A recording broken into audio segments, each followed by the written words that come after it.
بسم الله الرحمن الرحيم.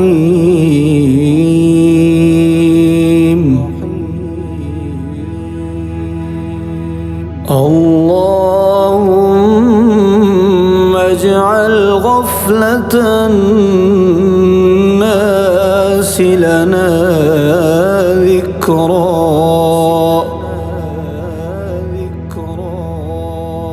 واجعل ذكرهم لنا شكرا،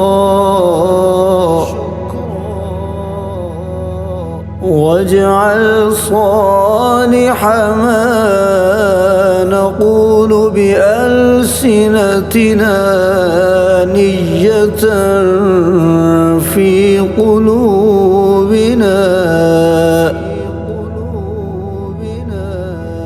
اللهم إن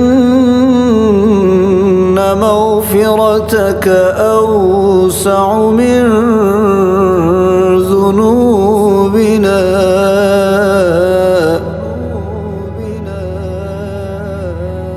ورحمتك أرجى عندنا من أعمالنا.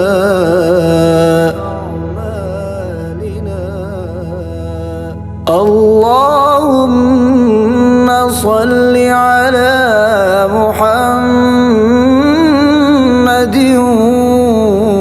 وآل محمد،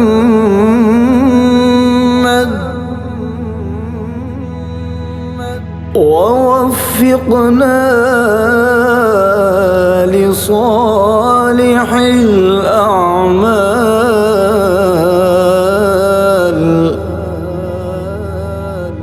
والصواب من الفعال